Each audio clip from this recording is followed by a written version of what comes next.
కాదు. క్రిస్మస్లో మనం చేయవలసిన పని ఏంటంటే చెప్పనా, మన కొరకు ఆ లోకం నుంచి ఈ లోకానికి వచ్చిన యేసుప్రభు మనం ప్రేమించాడే, ఆ ప్రేమను అర్థం చేసుకున్న మనము ఈ లోకానికి వెళ్ళి ఎక్కడెక్కడైతే నిస్సహాయులు ఉన్నారో, ఎక్కడెక్కడైతే ప్రేమ ఆదరణ లేకుండా బాధపడుతున్నారు అలాంటి పిల్లల్ని, అలాంటి అనేక మందిని ఆదరించే పని కార్యక్రమంలో మనం ఉంటే దాని దేవుడు మెచ్చుకుంటాడు. స్వస్థ బుద్ధితోనూ నీతితోనూ. నీతేదండి మన జీవితంలో. స్వస్థ బుద్ధి లేకపోయినా, నీతి లేకపోయినా, భక్తి లేకపోయినా దేవుడు అన్యజనులు ఎలా మారతారా అంటే సువార్త చేసినంత మాత్రాన మారడు, మన బ్రతుకుల ద్వారా మారుతాడు, మెచ్చుకుంటాడు. ఆయన మనల్ని ప్రేమించాడు, మనం ఎవరు ప్రేమించాలి? మిగిలిన వారిని ప్రేమించే పనిలో మనం ఉండాలి. సత్క్రియలు ఏమైనా చేస్తారా? అనేకులు ప్రేమించే పనులు ఏమైనా చేస్తారా? దిక్కుమాలిన వారికి, తల్లిదండ్రులు లేని వారికి, రోడ్డున పడుతున్న వారికి కనీసం ఒక్క పూట భోజనం పెట్టే కార్యక్రమాలు మనం ఏమైనా చేస్తున్నామా? మనమే వండుకుంటున్నాం, మనమే తినేస్తున్నాం, అదే అయిపోయింది.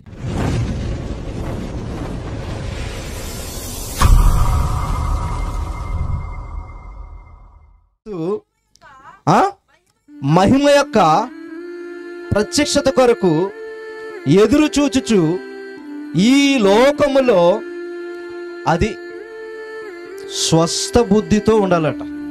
ఏ బుద్ధి ఉండాలి? స్వస్థ బుద్ధి ఉండాలట. స్వస్థ బుద్ధితోనూ నీతితోనూ. నీతేదండి స్వస్థ బుద్ధి, నీతేది. ఏమండి ఈరోజు మనం ఇలా క్రిస్మస్లో చక్కగా హ్యాపీ క్రిస్మస్ అని చెప్పుకుని వెళ్ళిపోతాం. భోజనం పెడితే ఆ భోజనం చేసి వెళ్ళిపోతాం. రేపటి నుంచి మళ్ళీ సోమవారం నుంచి సీరియల్స్ స్టార్ట్ అవుతాయి, సీరియల్స్గా చూసేస్తాం మనం. అవునా? ఏమండి చాలా మంది సంఘానికి 8:30కే వస్తారట. ఎందుకు వస్తారు?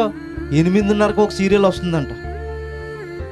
ఆ సీరియల్ అయిపోయే వరకు అంట పాస్టర్ గారు ఎంత గొగ్గోలు పెట్టినా సరే సంఘానికి అటెండ్ అవ్వరట.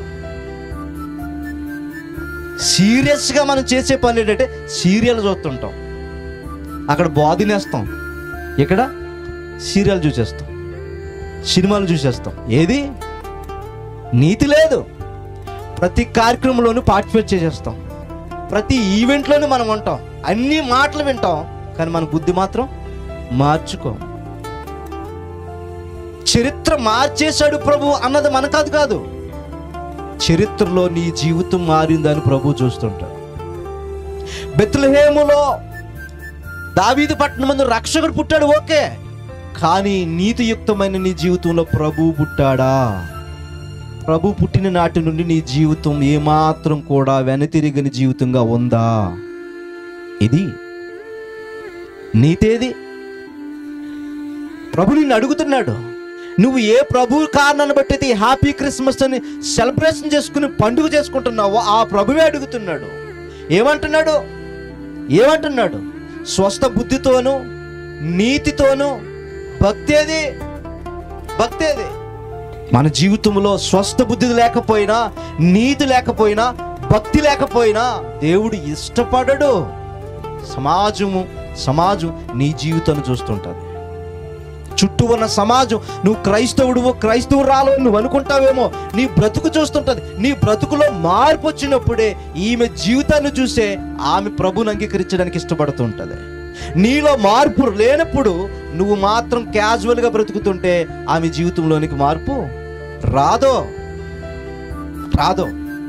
అన్యజనులు ఎలా మారతారా అంటే సువార్త చేసినంత మాత్రాన మారడు, మన బ్రతుకుల ద్వారా మారుతారు. క్రిస్మస్ అని మనం చెప్పుకుని మన భోజనం తినేసి వెళ్ళిపోవడం కాదు. క్రిస్మస్లో మనం చేయవలసిన పని ఏంటంటే చెప్పనా, మన కొరకు ఆ లోకం నుంచి ఈ లోకానికి వచ్చిన యేసుప్రభు మనం ప్రేమించాడే, ఆ ప్రేమను అర్థం చేసుకున్న మనము ఈ లోకానికి వెళ్ళి ఎక్కడెక్కడైతే నిస్సహాయులు ఉన్నారో, ఎక్కడెక్కడైతే ప్రేమ ఆదరణ లేకుండా బాధపడుతున్నారు అలాంటి పిల్లల్ని, అలాంటి అనేక మందిని ఆదరించే పని కార్యక్రమంలో మనం ఉంటే దాని దేవుడు మెచ్చుకుంటాడు. ఆయన మనల్ని ప్రేమించాడు, మనం ఎవరు ప్రేమించాలి? మిగిలిన వారిని ప్రేమించే పనిలో మనం ఉండాలి. ఇప్పుడు ఎవరైతే యేసుక్రీస్తు వారు వద్దనుకుని, ఎవరైతే మత గ్రంథం అనుకుని, ఎవరైతే ఈయన మా దేవుడు కాదనుకుంటున్నారో వారు మారే విధంగా మన సత్క్రియలు ఎలా ఉండాలట? దేవుడు మహిమపరిచే విధంగా ఉండాలంట. ఆ కార్యాలు చుట్టూ ఉన్న సమాజ మందిరంలో సమాజం దగ్గర మనం చెయ్యాలి. మన సత్క్రియలు బాగుండాలి, మన సత్క్రియలు బాగుండాలి. వాళ్ళ మనవులు కాదు కదా, వీరు మన ప్రాంతం వారు కాదు కదా అన్న ఉద్దేశంతో కాకుండా మనం ఎప్పుడైతే స్వస్థ బుద్ధితో, నీతితో, భక్తితో, ప్రేమ కలిగి ఒక విశ్వాసగా, ఒక దేవుని బిడ్డగా మనకు సంబంధం లేని వారినే ఆశ్రయించి ఆదుకుని ఆదరించి వారికి సహాయం ఎప్పుడైతే చేస్తామో నీ జీవిత బ్రతుకును బట్టి దేవుడు సంతోషపడమే కాకుండా ఈ అన్యురాలు ధన్యురాలుగా మారే అవకాశం ఏది మన జీవితాల్లో, మన బ్రతుకులో స్వస్థ బుద్ధి ఏది, మన జీవితంలో నీతి ఏది, మన బ్రతుకుల్లో భక్తి అది. ఏమీ లేకుండానే మనం క్రైస్తవులు అనుకోవడం అది మన అవివేకం అవుతుంది. ప్రియమైన దేవుని వర్లరా, ఇదిగో మీ సత్క్రియలు చూసి ఏడాది అయ్యింది. ఈ ఏడాదిలో సత్క్రియలు ఏమైనా చేశారా? అనేకులను ప్రేమించే పనులు ఏమైనా చేశారా? దిక్కుమాలిన వారికి, తల్లిదండ్రులు లేని వారికి, రోడ్డున పడుతున్న వారికి కనీసం ఒక్క పూట భోజనం పెట్టే కార్యక్రమాలు మనం ఏమన్నా చేస్తున్నామా? మనమే వండుకుంటున్నాం, మనమే తినేస్తున్నాం, అంతే అయిపోయింది. మహాలోకం నుంచి వచ్చిన ఆయన మనల్ని ప్రేమించాడు. ఆ ప్రేమను మనం అర్థం చేసుకున్నాం. అది కూడా మన హృదయాన్ని ఆయన తెరిస్తేనే మనకు అర్థమవుతుంది. మనం అర్థం చేసుకున్నాం, మనం పిల్లలుగా మారాం. పిల్లలుగా మారిన మనము మనలాగే అందరూ మారాలన్న పనిలో మనం ఏమన్నా ఉన్నామా? సంతోషించి హ్యాపీగా హ్యాపీ క్రిస్మస్ అని భోజనాలు అయితే భోజనాలు తినేసి వెళ్ళిపోదామా?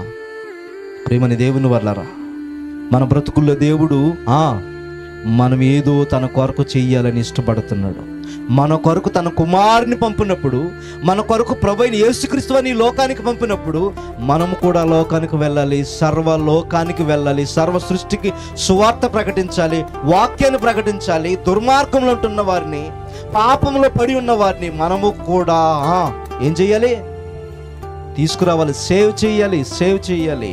అది వార్త ద్వారా సేవ్ చేయాలి, మన బ్రతుకులు, మన ప్రవర్తన ద్వారా చేయాలి. మన ఇంటి పక్కన వారు ఎవరైనా ఉన్నారనుకోండి, వాళ్ళకి మనకి సంబంధం లేకపోయినా సరే, వారు ఏమైనా కష్టంలో ఉంటే, వారు ఏమైనా ఆపదలో ఉంటే, వారు ఏమైనా హాస్పిటల్లో ఉంటే, వారి కోసం ప్రత్యేకమైన శ్రద్ధ తీసుకుని మన ప్రేమ ఆధారాలతో వాళ్ళని క్రీస్తులోనికి నడిపించాలి. అది కోరుకుంటున్నాడు దేవుడు, అది కోరుకుంటున్నాడు.